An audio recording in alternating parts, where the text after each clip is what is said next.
Halo sahabat sejarah dan misteri. Kalau kalian mengatakan ada satu kata yaitu Jipang, apa yang ada dalam benak kalian? Ya tentu saja Jipang itu sebuah kadipaten yang dipimpin oleh seseorang yang terkenal dengan ketegasannya, kewibawaan dan kesaktiannya itu menurut cerita. Iya, itu adalah Sang Aryo Jipang atau lebih dikenal dengan Aryo Penangsang.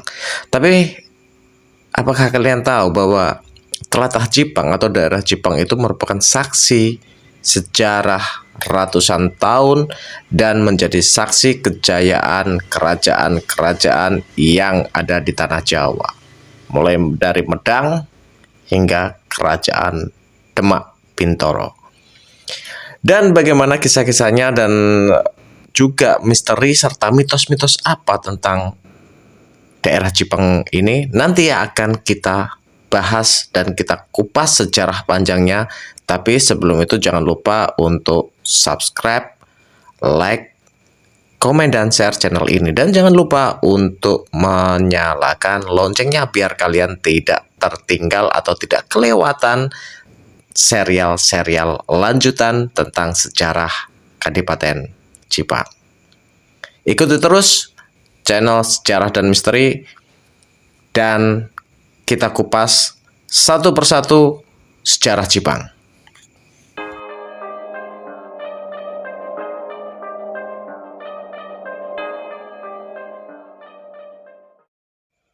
Oke sahabat sejarah dan misteri, kita akan mulai mengupas titik awal berdirinya Telatah Jipang ini menurut catatan sejarah dan juga tutur tinular. Tapi kelihatannya ada yang kurang ya.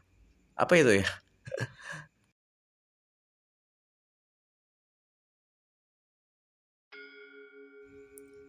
Nah, ini udah pas nih. Biar seperti channel-channel yang lain ada backsoundnya gitu. Oke teman-teman semuanya, Telatah Jipang menurut catatan sejarah itu sudah ada sejak zaman Medang. Ya, diawali oleh keruntuhan kerajaan Mataram yang ada di Jawa Tengah.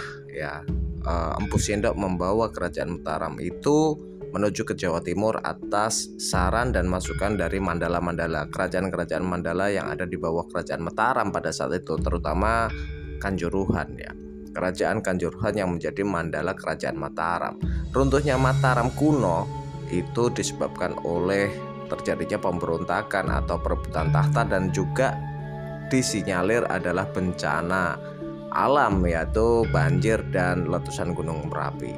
Dan pemilihan lokasi di mana letak Mataram eranya Empu Sindok itu ditetapkan di Waton, sebuah kota bernama Waton. Itu diperkirakan di daerah Madiun atau Magetan atau Jombang dan sekitarnya lah, daerah-daerah situ.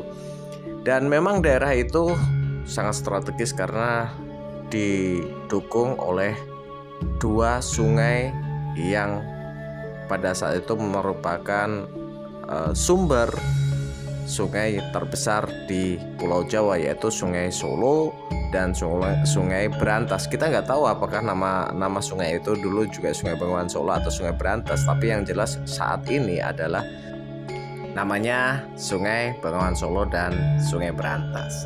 Dan di kerajaan Mataram yang baru ini Empu Sindok mendirikan dinasti baru yaitu dinasti Isyana. Nama kerajaannya pun berubah menjadi Kerajaan Medang Kamulan, teman-teman semuanya. Tidak lagi menjadi Kerajaan Mataram tapi berubah menjadi Medang Kamulan. Di masa kepemimpinan Empu Sindok ini, Kerajaan Medang Kamulan dibagi menjadi 3 bagian, yaitu utara Sungai Solo, di tengah, dan di selatan Sungai Berantas. Dan itu menjadi sebuah area yang berbeda-beda fungsinya ya teman-teman semuanya. Daerah-daerah yang menjadi bagian dari Kerajaan Medang di utara Sungai Solo atau di utara Bengawan Solo itu dijadikan daerah untuk perdagangan dan karesian. Karesian itu adalah tempat berkumpulnya Brahmana dari agama Hindu dan Buddha pada saat itu.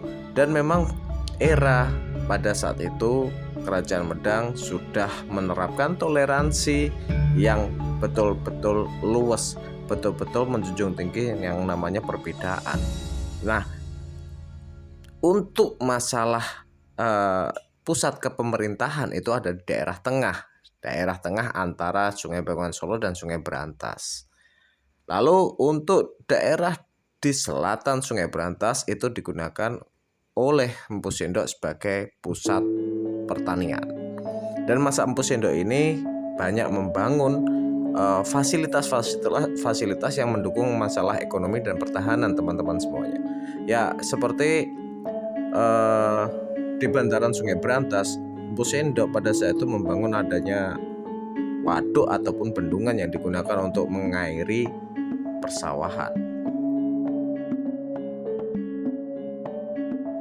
Kemudian setelah Empu Sendok mangkat atau turun tahta digantikan oleh putrinya bernama Isyana Tunggawijaya. Tidak banyak sejarah yang mencatat kepemerintahan Medang di masa Isyana Tunggawijaya ini kawan-kawan semuanya. Kemudian tahta Medang dipegang oleh Makutawangsa Wardana. Nah, di era Makutawangsa Wardana inilah Medang dirubah menjadi kekuatan ekonomi yang besar. Perdagangan di bantaran Sungai Solo itu sebagai pusat kekuatan ekonomi Kerajaan Medang teman-teman semuanya. Dan semakin berkembangnya perekonomian di Kerajaan Medang, Makutawangsa Wardana pun memperkuat sistem pertahanannya teman-teman semuanya. Tidak hanya untuk pertahanan di darat, Makutawangsa Wardana mencoba merintis untuk kejayaan di bahari. Dia membuat pasukan-pasukan laut yang nantinya akan digunakan untuk menyerang rival-rivalnya. Dalam hal ini adalah Sriwijaya, karena Sriwijaya ini adalah rival penguasa ekonomi yang menjadi sandungan Kerajaan Medang untuk menguasai ekonomi di Nusantara atau mungkin yang sekarang itu Asia Tenggara. Untuk itu Sri Makutawangsa Wardana pun membuka jalur perdagangan internasional. Dan pada saat itu yang banyak hadir berdagang di situ adalah pedagang-pedagang dari Persia, yaitu suku Lor. Tercatat dalam sejarah pedagang-pedagang Persia atau eksodusnya suku-suku dari Persia itu yang masuk di Nusantara itu ada 3. Yang pertama itu adalah Hyawani, yang kedua Sabangkara, dan keduanya ini mendarat di Sumatera. Dan yang ketiga adalah suku Lor yang mendarat di Kerajaan Medang, yang nantinya orang-orang dari suku Lor ini pun diberikan wilayah oleh Makutawangsa Wardana di daerah utara Sungai Solo yang kelak disebut wilayah Loram. Dan untuk sejarah Kerajaan Loram sendiri nanti akan kita bahas di segmen dan video yang berbeda, biar semuanya jelas dan itu menjadi tonggak sejarah berdirinya Tlatah Jipang di kemudian hari. Setelah Makutawangsa Wardana turun tahta, kemudian dia digantikan oleh anaknya yang bernama Darmawangsa Teguh. Makutawangsa Wardana ini mempunyai 2 anak, salah satunya itu Darmawangsa Teguh dan yang kedua itu adalah Mahendradatta. Mahendradatta ini diperistri oleh Raja Bali yang bernama Udayana yang kemudian nanti itu melahirkan seorang anak bernama Erlangga yang kelak menjadi penguasa kerajaan Kahuripan. Darmawangsa Teguh ini merupakan seorang raja yang cakap. Dia berhasil membawa Kerajaan Medang menuju puncak kejayaan. Kekuatan Medang di era Darmawangsa Teguh ini betul-betul mumpuni baik dari segi ekonomi maupun dari segi militer. Dia dibantu oleh orang-orang dari suku Lor yang menetap di Kerajaan Medang. Orang-orang suku Lor yang tinggal di Medang ini selain hebat dalam berdagang, dia pun jago dalam masalah militer serta administrasi. Maka dari itu, Dharma Wangsa Teguh memberikan otoritas khusus terhadap orang-orang dari suku Lor ini untuk mengelola wilayah yang menjadi tempat mereka tinggal pada saat itu, yang kelak disebut Kerajaan Loram dengan rajanya Sri Aji Worawari. Lalu bagaimana kisah runtuhnya Medang era Dharma Wangsa Teguh di tangan orang yang dipercayainya? Tetap di channel Sejarah dan Misteri. Kisah-kisah hebat, kisah-kisah heroik, dan kisah-kisah yang dramatis akan kita ungkap di sini hingga nanti sampai waktunya kita membahas yang kita tunggu-tunggu, yaitu sejarah Kerajaan Jipang. Itu saja teman-teman yang bisa saya sampaikan untuk video perdana kali ini. Kalau kalian ada informasi, sanggahan, kritik, dan saran, bisa kalian tulis di kolom komentar.